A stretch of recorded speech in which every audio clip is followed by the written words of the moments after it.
Good morning students.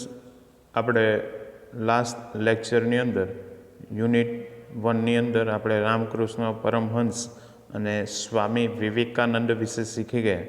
તો એની અંદરના કેટલાક મહત્ત્વના આપણે ટૉપિકોને આજે ફરીથી રિપીટ કરીને આજે આપણે મુસ્લિમ સમાજમાં સુધારણાની ચળવળ અને શીખ સમાજ વિશે આપણે વાત કરીશું. તો એ પહેલાં આપણે રામકૃષ્ણ પરમહંસ અને સ્વામી વિવેકાનંદ વિશે આપણે થોડુંક જાણી લઈએ ફરીથી. તો રામકૃષ્ણ પરમહંસ એ જે છે ભારતીય સંસ્કૃતિના જ્યોતિધર અને બધા જ ધર્મોના સત્યને પામનાર સંત અને એક સુધારક હતા. એમનો જન્મ બંગાળના હુગલી જિલ્લાના કામારપુકુર ગામમાં થયો હતો અને બાળપણથી તેઓ ધાર્મિક પ્રવૃત્તિઓમાં ખૂબ જ રસ ધરાવતા હતા. કોલકાતા પાસે આવેલા દક્ષિણેશ્વર કાલી માતાના મંદિરમાં તેઓ પૂજારી તરીકે કાર્ય કરતા હતા. તેમણે ઈશ્વરને વિવિધ રૂપે પામવાના પ્રયત્નો કર્યા. તેમને શુદ્ધ ચારિત્ર, જ્ઞાન ભક્તિના ઉપદેશથી અનેક લોકો તેમની પાસે આવતા હતા. કેશવચંદ્ર સેન અને દયાનંદ સરસ્વતી સહિતના ઘણા ધાર્મિક સુધારા કરનાર વ્યક્તિઓ પણ ની પાસેથી માર્ગદર્શન મેળવ્યું હતું. અને પાશ્ચાત્ય અસરમાં આવેલા લોકોને રામકૃષ્ણ પરમહંસના બોધથી પોતાના ધર્મ અને સંસ્કૃતિમાં પુનઃ શ્રદ્ધા એમને પેદા થઈ. ત્યારબાદ સ્વામી વિવેકાનંદ, જેમનું મૂળ નામ નરેન્દ્રનાથ દત્ત હતું અને એમનો સમયગાળો એ 1863થી 1902નો હતો, નામના બંગાળી સ્નાતક રામકૃષ્ણ પરમહંસના સંપર્કમાં આવ્યા હતા. અને રામકૃષ્ણએ નરેન્દ્રને જ્ઞાન પીપાસાની એમણે તૃપ્તિ કરાવી. નરેન્દ્ર રામકૃષ્ણ પરમહંસના શિષ્ય બન્યા અને સંન્યાસ ધારણ કરીને સ્વામી વિવેકાનંદ નામ ધારણ કરી ભારત અને પાશ્ચાત્ય તત્વના એવો ઊંડા એક અભ્યાસી પણ બન્યા. સ્વામી વિવેકાનંદે લોકોને દુઃખી માનવોની સેવા કરવા એમજ ઈશ્વરના દર્શન કરવાનો બોધ આપ્યો. 1893માં યુનાઇટેડ સ્ટેટ્સના શિકાગોમાં ભરાયેલી અખિલ વિશ્વ ધર્મ પરિષદમાં એમણે હાજરી આપી અને ત્યાં તેઓએ છતાદાર ભાષણ દ્વારા ભારતીય સંસ્કૃતિ અને તત્વજ્ઞાનની સમજ આપી. ત્યારબાદ તેઓએ યુનાઇટેડ સ્ટેટ્સ, યુરોપ, ઇજિપ્ત, ચીન, જાપાન જેવા દેશોનો પ્રવાસ કરીને એમણે ત્યાં પણ ભારતીય સંસ્કૃતિનો ફેલાવો કર્યો. ત્યારબાદ ભારતીય સંસ્કૃતિના પ્રશંસક અને પ્રખર રાષ્ટ્રપ્રેમી તેઓ હતા. તેમણે ભારતીયોને એક મહત્ત્વનું અને ખૂબ જ અંગત અને ખૂબ જ જાણીતું એવું સૂત્ર આપ્યું, ઉઠો, જાગો અને ધ્યેય પ્રાપ્તિ સુધી મંડ્યા રહો. એ સૂત્ર આપ્યું. સ્વામી વિવેકાનંદે 1897માં પોતાના ગુરુના નામ ઉપરથી રામકૃષ્ણ મિશન મઠની પણ એમણે સ્થાપના કરી. આ મિશને વિવિધ કાર્યો દ્વારા માનવ સેવા કરવાના આદર્શોને અપનાવ્યા અને રામકૃષ્ણ પરમહંસના જીવનમાંથી પ્રેરણા મેળવી જનસેવા એ જ પ્રભુ સેવાના મિશનને એમણે અમલ કર્યો. દેશમાં અનેક સ્થળોએ શિક્ષણ આપવાનું શરૂ કર્યું, દવાખાનાઓ શરૂ કર્યા અને તેના દ્વારા જે છે કે લોકો સુધી સેવાના કાર્યો શરૂ કર્યા. આ મિશનની શાખાઓ ભારતમાં અને દેશ વિદેશમાં આજે પણ એ કાર્યરત જોવા મળે છે. તો આવા એક મહાન વ્યક્તિ સ્વામી વિવેકાનંદ વિશે આપણે શીખ્યા. આજે આપણે મુસ્લિમ સમાજમાં સુધારણાની ચળવળ વિશે આપણે વાત કરીશું. તો 19મી સદીની શરૂઆતમાં ઉત્તર પ્રદેશમાં રાયબરેલીના સૈયદ અહમદ ખાન અને બંગાળના શરીઉતુલ્લાહ જેવા લોકોની આગેવાની હેઠળ મુસલમાનોના સામાજિક અને ધાર્મિક જાગૃતિનો આરંભ થયો. તેમણે ધાર્મિક નેતા દિલ્હીના શાહ વલીઉલ્લાહના ઉપદેશમાંથી પ્રેરણા મેળવી હતી અને તેઓ માનતા હતા કે ભારતમાં ઇસ્લામ ધર્મ દૂષિત થવાથી દેશ ઉપર અંગ્રેજોનું શાસન સ્થપાયું હતું. તેમણે ઇસ્લામ ધર્મ અને સંસ્કૃતિને મજબૂત કરવા અને શુદ્ધ કરવા વહાબી આંદોલનની પણ શરૂઆત કરી. તો આપણે આ ફકરાની અંદરની મહત્ત્વની બાબતોને જોઈએ કે ભાઈ 19મી સદીની શરૂઆતમાં ઉત્તર પ્રદેશના રાયબરેલીમાં સૈયદ અહમદ ખાન અને બંગાળના શરીઉતુલ્લા જેવા લોકો આગેવાની જે છે કે એ મુસલમાન ધર્મની કરે છે, જેમાં સામાજિક અને ધાર્મિક જાગૃતિનો એમણે આરંભ કર્યો.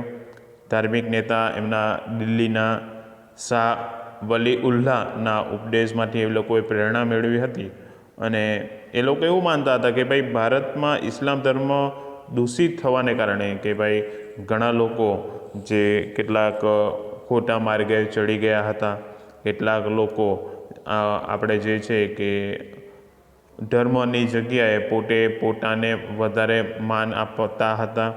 તો આવા ઘણી બધી બાબતોના કારણે અંગ્રેજોનું શાસન ભારતમાં સ્થપાયું એવું એ લોકો માનતા હતા.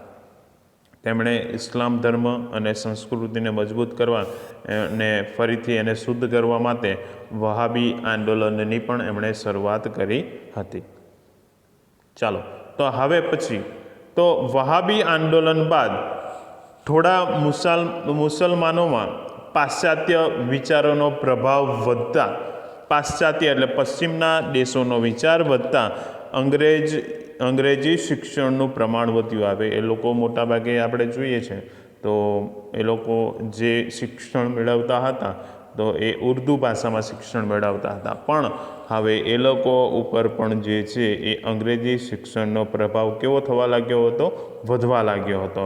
અને ઉલેમાઓની રૂઢિચુસ્તતાને લીધે કે જે એ લોકોના વડીલો હતા, જે ઉલેમાઓ, તો એ લોકોની વિચારસરણી કેવી હતી કે ભાઈ ફક્ત ને ફક્ત એ લોકોની ઉર્દુ ભાષામાં જ શિક્ષણ મેળવવું, એના સિવાય બીજી જ ભાષામાં શિક્ષણ લેવું એ એક અપરાધ છે, એવું માનતા હતા. તો મુસલમાનો અંગ્રેજી શિક્ષણ, આર્થિક, સામાજિક લાભોથી વંચિત રહ્યા.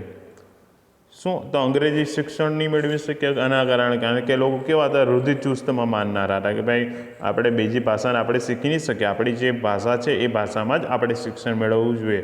તો એના કારણે એ લોકોને આર્થિક રીતે જે તે સમય દરમિયાન જે પૈસે તકે પણ લાભ મળતા હતા તો એ લાભો અને સમાજને પણ લગતા કેટલાક લાભોથી એ લોકો શું થઈ ગયા? વંચિત રહી ગયા.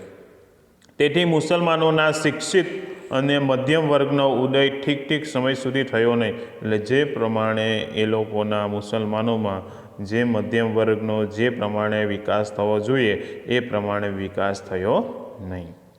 ત્યારબાદ સર સૈયદ અહમદ ખાનનો જન્મ ઉમરાવ કુટુંબમાં થયો હતો. તેઓ 1857ના સ્વાતંત્ર્ય સંગ્રામ વખતે ઈસ્ટ ઇન્ડિયા કંપની, અહીંયા ફક્ત કંપની લખ્યું છે, ઈસ્ટ ઇન્ડિયા કંપનીની સરકારી નોકરીમાં તેઓ કામ કરતા હતા. તે વખતે કંપનીના તેઓ વફાદાર રહ્યા હતા, કારણ કે ઈસ્ટ ઇન્ડિયા કંપની કોના હેઠળ આવતી હતી? તો એ અંગ્રેજ સરકારના હેઠળ આવતી હતી. તો એના કારણે તેઓ એ કંપનીના પોતે વફાદાર રહ્યા હતા. અને 1869માં નિવૃત્તિ પછી તેઓ ક્યાં ગયા? ઇંગ્લેન્ડ ગયા અને ત્યાં પાશ્ચાત્ય ઉદારમતવાદીમાંથી એ લોકો પ્રભાવિત થયા. તેમણે મુસલમાનોને અંગ્રેજી શિક્ષણ કેળવણી લઈને તેમનું પછાતપણું અને રૂઢિચુસ્તતાને દૂર કરવાનો આગ્રહ કર્યો કે ભાઈ આપણે જે જૂની વિચારસરણીને અપનાવી રહ્યા છે તો એ જૂની વિચારસરણીને આપણે હવે દૂર કરવી જોઈએ. એની જગ્યાએ આપણે નવી વિચારસરણીનો ઉપયોગ કરવો જોઈએ. આપણે પણ પાશ્ચાત્ય સંસ્કૃતિની અંદરની જે પણ એવા હકારાત્મક બાબતો છે તો એ હકારાત્મક બાબતોને આપણે પણ અપનાવી જોઈએ. આપણે પણ અંગ્રેજી શિક્ષણ અપનાવવું જોઈએ.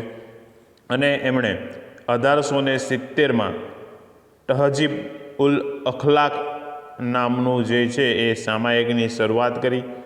1875માં અલીગઢમાં મુસ્લિમ કોલેજની એઓ સ્થાપના કરી, જે અલીગઢ મુસ્લિમ યુનિવર્સિટી તરીકે આજે ઓળખાય છે. તેમણે અંગ્રેજી સાહિત્ય અને વિજ્ઞાનના ગ્રંથોનો ઉર્દુમાં અનુવાદ કર્યો, કારણ કે કેટલાક જે મહત્ત્વના હતા જેના વિશે જ્ઞાન મેળવવું ખૂબ જરૂરી હતું, તો એવા વિષયોનો અનુવાદ એ ઉર્દુ ભાષામાં કરવામાં આવ્યું. ત્યારબાદ મુસલમાનોને પાશ્ચાત્ય જ્ઞાનથી પરિચિત કરાવ્યા. તેમણે બુરખા પ્રથા, બાળ લગ્ન પ્રથાનો પણ શું કર્યો? વિરોધ કર્યો.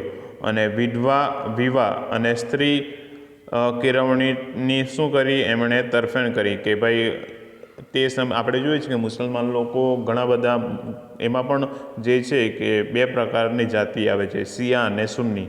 તો આપણે જોઈએ છીએ તો એમાં ઘણા બધા મુસલમાન સ્ત્રીઓ હોય છે તો એ લોકો શું જે છે કે ચહેરા આગળ બુરખો પહેરે છે, એ કાળા રંગનું આખું હોય છે. અને બાળ લગ્ન એ લોકોમાં પણ જે છે કે બાળપણમાં જ જે છે છોકરા છોકરીના શું કરી નાખવામાં આવતા હતા? લગ્ન કરી નાખવામાં આવતા હતા. તો એમણે આ બંને વસ્તુનો વિરોધ કર્યો. વિધવા વિવાહ એટલે કે એમના પતિ મૃત્યુ પામે પછી વિધવા જે છે એ ફરીથી લગ્ન કરી શકે એમનો એ તરફેણ કરી. અને સ્ત્રીઓ પણ જે છે શિક્ષણ મેળવી શકે એની પણ એમણે શું કરી હતી? તરફેણ કરી હતી. તો આની અંદરની આપણે ફરીથી મહત્ત્વની બાબતોને આપણે ફરીથી જોઈએ.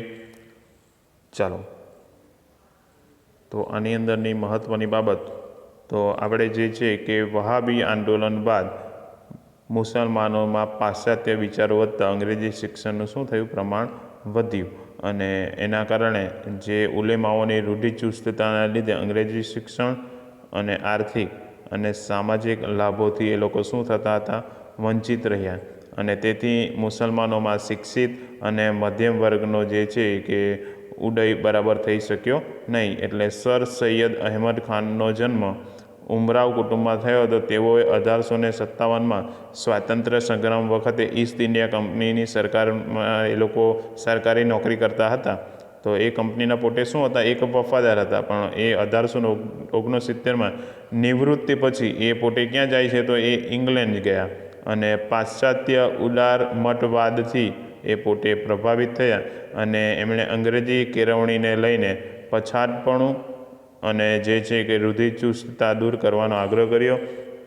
1870માં જે છે કે તહજીબ ઉલ અખલાક નામનું એમણે શું કર્યું? સામયિકની શરૂઆત કરી. અને 1875માં અલીગઢ મુસ્લિમ કોલેજની સ્થાપના કરી, જેને આજે અલીગઢ મુસ્લિમ યુનિવર્સિટી તરીકે ઓળખવામાં આવે છે. જેની અંદર અંગ્રેજી સાહિત્ય અને વિજ્ઞાનના ગ્રંથોનું અનુવાદ કરી મુસલમાનોને પાશ્ચાત્ય જ્ઞાનથી શું કરવામાં આવ્યા? પરિચિત કરવામાં આવ્યા. ત્યારબાદ આપણે જોશું તો બુરખા પ્રથા, પછી બાળ લગ્ન પ્રથાનો પણ શું કરવામાં આવ્યો? વિરોધ કરવામાં આવ્યો. જ્યારે વિધવા વિવાહ અને સ્ત્રી કેળવણીનો શું કરવામાં આવી? તરફેણ કરવામાં આવી. ચાલો, એના પછી આજે આપણે શીખ સમાજ વિશે આપણે શીખવાના છે. તો શીખ સમાજની વાત કરીએ તો 19મી સદીમાં સુધારાની અસરે શીખ સમાજને પણ ખૂબ જ જે છે કે પ્રભાવિત કર્યો. ગુરુદ્વારાઓમાં પ્રવેશેલા દૂષણો દૂર કરવા માટે, સારી વ્યવસ્થા માટે શિરોમણી ગુરુદ્વારા પ્રબંધક સમિતિની રચના કરવામાં આવી. શીખોમાં ધાર્મિક શિક્ષણની સાથે સાથે પાશ્ચાત્ય કેળવણી આપવા માટે અમૃતસરમાં ખાલસા કોલેજની શું કરવામાં આવી? સ્થાપના કરવામાં આવી. તો આની અંદર થોડું ઓછું છે અને ટૂંકું છે, પણ કેટલીક બાબતો મહત્ત્વની છે તો એને જોઈ લઈએ કે ભાઈ 19મી સદીમાં શીખ સમાજમાં પણ જે છે કે સુધારાની અસરોનો પ્રભાવિત થયા. એના કારણે ગુરુદ્વારામાં પ્રવેશેલા જે દૂષણોને દૂર કરવા તો શિરોમણી ગુરુદ્વારા પ્રબંધક સમિતિની રચના કરવામાં આવી. અને શીખ ધર્મોમાં ધાર્મિક શિક્ષણ અને પાશ્ચાત્ય કેળવણી આપવા માટે અમૃતસરમાં ખાલસા કોલેજની શું કરવામાં આવી? તથા શાળાની સ્થાપના કરવામાં આવી. તો આજે આપણે આટલું શીખ્યા.